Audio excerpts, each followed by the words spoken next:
क्या आपने कभी सोचा है कि जिंदगी के बड़े डिसीजंस लेने के लिए हमें अक्सर गट फीलिंग की जरूरत होती है। जैसे किसी इंसान को देखते ही हमारे अंदर एक एहसास होता है कि ये सही है या गलत।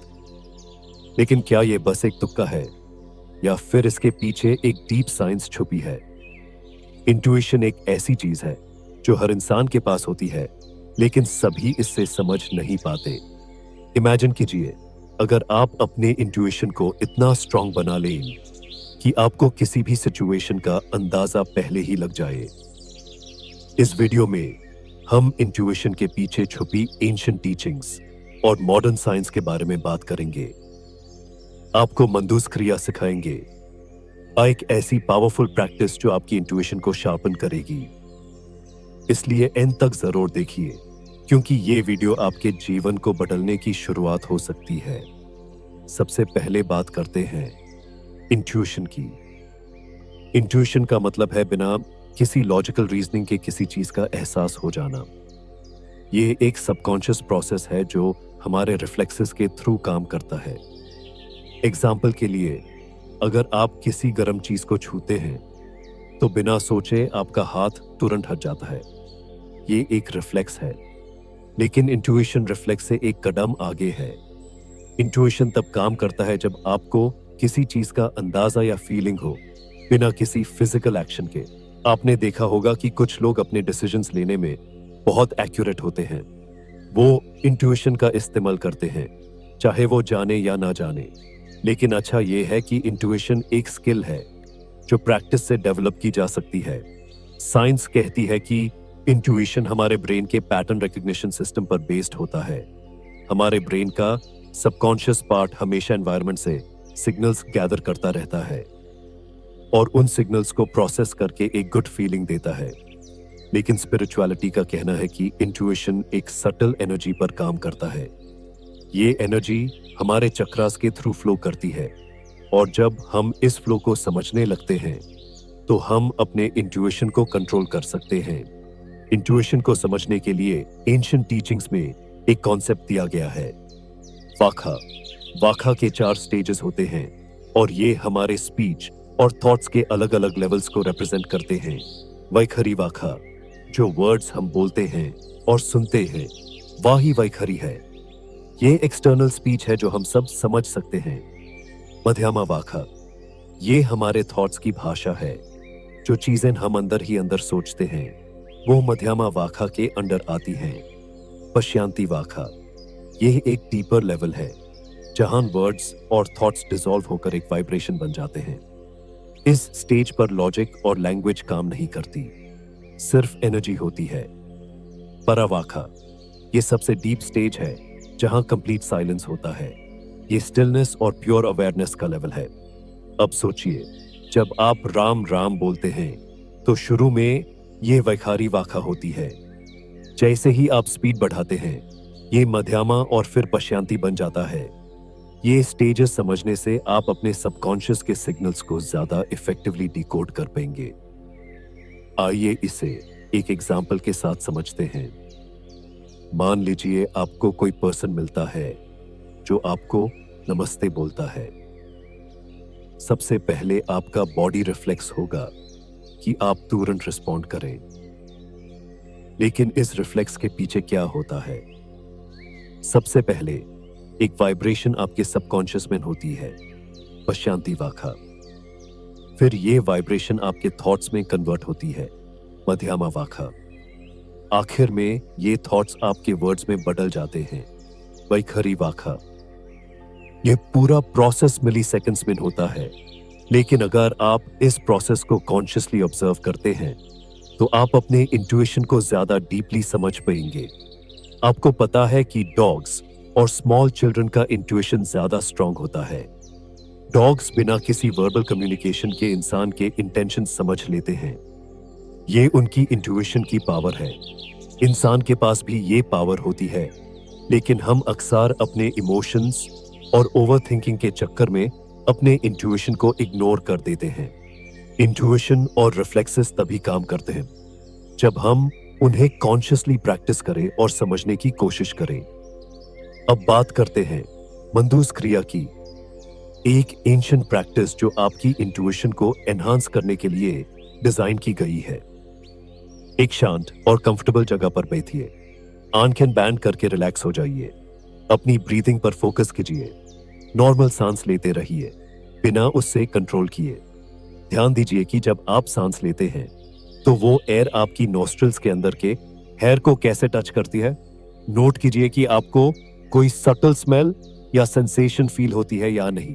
ये प्रैक्टिस शुरू में थोड़ी अजीब लग सकती है, लेकिन धीरे धीरे आपको अपने सबकॉन्शियस रिफ्लेक्सेस का पता चलने लगेगा। ये एक वे है अपने इंट्यूशन के सटल सिग्नल्स को समझने का। मंदूस क्रिया का मैजिक इसमें है कि ये आपको एक कॉन्शियस ऑब्जर्वर बनाता है, आपको वो चीजें नोटिस करने की एबिलिटी देता है जो पहले सबकॉन्शियस लेवल पर रहती थी। आपने देखा होगा कि कभी कभी बिना किसी रीजन के आपको किसी चीज की स्मेल आती है, चाहे आपके आसपास कोई परफ्यूम या फ्लावर ना हो। ये आपके रिफ्लेक्सेस का काम है।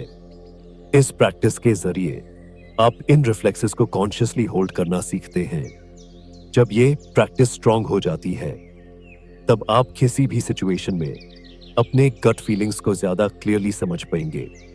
चलिए अब बात करते हैं प्रैक्टिकल एप्लीकेशंस की।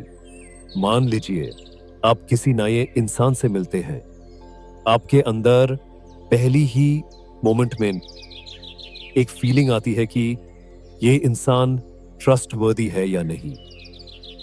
ये आपका इंट्यूशन है, लेकिन हम अक्सर इस इंट्यूशन को इग्नोर करते हैं और लॉजिकल रीजनिंग के चक्कर में उलझ जाते हैं। मंदूस क्रिया की प्रैक्टिस करने से आप अपने पहले थॉट को होल्ड करना सीखेंगे बिना उससे ओवर एनालाइज किए। एक और चीज जो समझना जरूरी है वो है रिफ्लेक्स और इमोशन का फर्क। रिफ्लेक्स एक रॉ फीलिंग है जो बिना किसी थॉट के आपके अंदर होती है, लेकिन जैसे ही आप इस रिफ्लेक्स पर सोचना शुरू करते हैं, ये इमोशन बन जाता है। एग्जाम्पल के लिए, अगर आपके अंदर एक गट फीलिंग है कि आपका डिसीजन गलत हो सकता है, तो वो इंट्यूशन का सिग्नल है। लेकिन अगर आप उस गुड फीलिंग को इग्नोर करके रीजनिंग करते हैं, तो आपका डिसीजन डिस्टॉर्ट हो जाता है। एंशिएंट टीचिंग्स इंट्यूशन को कुंडलिनी एनर्जी से रिलेट करती हैं। कुंडलिनी को एक स्लीपिंग सर्पेंट के रूप में डिस्क्राइब किया गया है, जो हमारे स्पाइन के बेस मूलाधारा चक्रा पर होती है। जब ये एनर्जी एक्टिवेट होती है, तब ये अपवर्ड ट्रैवल करती है और हमारे चक्रास को ओपन करती है।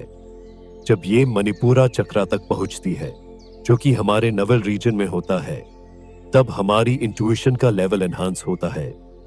मणिपुरा चक्रा को फायर चक्रा भी कहा जाता है और इंट्यूशन को रिफाइन करने के लिए इस चक्रा पर काम करना बहुत जरूरी है। आपने देखा होगा कि कुंडलिनी सिंबल अक्सर एक स्नेक के फॉर्म में होता है। ये इस बात को सिग्निफाई करता है कि स्नेक्स अपने प्योर इंट्यूशन पर काम करते हैं। उनके पास रीजनिंग या इमोशंस नहीं होते, वो बस एनर्जी और वाइब्रेशंस को सेंस करते हैं। अगर हम कुंडलिनी प्रैक्टिसेस और मंदूस क्रिया को कंबाइन करें, तो हम अपने इंट्यूशन को मैक्सिमम पोटेंशियल तक एक्टिवेट कर सकते हैं। आइए अब कुछ प्रैक्टिकल टिप्स की बात करते हैं जो मंदूस क्रिया को और इफेक्टिव बनाएंगे। Daily practice. हर दिन एक फिक्स्ड टाइम रखिए, आइडियली सुबह के वक्त जब आपका माइंड फ्रेश होता है। Silence and solitude. प्रैक्टिस करते वक्त अपने आसपास कंप्लीट साइलेंस रखिए। अगर पॉसिबल हो तो एक क्वाइट रूम या नेचर में बैठिए। माइंडफुलनेस। जब आप प्रैक्टिस करते हैं तो सिर्फ अपनी ब्रेथ और नॉस्ट्रल्स पर फोकस करिए। एक्स्ट्रा थॉट्स को अवॉइड करने की कोशिश कीजिए। Gradual progress. शुरू में सिर्फ 5-10 मिनट्स का सेशन रखिए, धीरे धीरे अपना टाइम बढ़ाइए जब तक आप 30 मिनट्स तक कंफर्टेबली प्रैक्टिस न कर लें। जर्नलिंग। हर सेशन के बाद अपने ऑब्जर्वेशंस को लिखने की आदत डालिए। ये आपको अपने प्रोग्रेस और पैटर्न्स को समझने में मदद करेगा। मंदूस क्रिया और कुंडलिनी प्रैक्टिसेस का में एम ये है कि आप अपने रिफ्लेक्सेस और इंट्यूशन को रियल लाइफ सिचुएशंस में अप्लाई कर पाएं। Let's explore a few examples. Relationships. अगर आप किसी नए इंसान से मिलते हैं, तो उनके बारे में आपकी पहली फीलिंग क्या होती है? ये इंट्यूशन का सिग्नल होता है, उसे इग्नोर ना करें। अक्सर आपका इंट्यूशन सही होता है। Decision making. जब आप किसी इंपॉर्टेंट डिसीजन का सामना करते हैं तो सबसे पहले आपका माइंड एक सटल सिग्नल देता है। उस सिग्नल को पकड़ना और समझना ही इंट्यूशन का एसेंस है। अपॉर्चुनिटीज। कभी कभी हमें कोई अपॉर्चुनिटी मिलती है लेकिन हमें डाउट होता है कि ये सही है या नहीं। अगर आप अपने गट फीलिंग पर ध्यान देंगे तो आपको अपने पाथ का अंदाजा लग जाएगा। सेफ्टी। इंट्यूशन आपको डेंजर से बचने में मदद करता है। अगर किसी जगह या इंसान के साथ आपको अनईजी फील हो तो वो इंट्यूशन का सिग्नल हो सकता है। आपको अपने इमोशंस और इंट्यूशन के बीच बैलेंस बनाने की जरूरत है। जैसे मैंने पहले बताया, इमोशंस अक्सर इंट्यूशन को डिस्टॉर्ट कर देते हैं। अगर आप अपने इमोशंस को कंट्रोल करेंगे तो आपका इंट्यूशन ज्यादा एक्यूरेट बनेगा। आप इमोशंस को कंट्रोल करने के लिए डेली मेडिटेशन कर सकते हैं। मेडिटेशन आपको अपने थॉट्स और फीलिंग्स से डिटैच रहना सिखाता है, जो कि इंट्यूशन को रिफाइन करने में हेल्प करता है। आप सोच रहे होंगे कि इंट्यूशन को डेवलप करने का लॉन्ग टर्म बेनिफिट क्या है। यहां कुछ मेजर बेनिफिट्स हैं। Better decision making. आप हर डिसीजन को कॉन्फिडेंटली और एक्यूरेटली ले पाएंगे। Stronger relationships. आप अपने रिलेशनशिप्स में ज्यादा कनेक्टेड और अवेयर फील करेंगे। Increased awareness. आप अपने आसपास के एनवायरनमेंट और सिचुएशंस को ज्यादा डीपली समझ पाएंगे। Emotional stability. इंट्यूशन प्रैक्टिस आपके इमोशंस को स्टेबलाइज करने में मदद करेगी। एंशिएंट टीचिंग से मोटिवेशन। एक बार रमाना महर्षि के पास एक इंसान आया जो कश्मीरी लैंग्वेज में बात कर रहा था।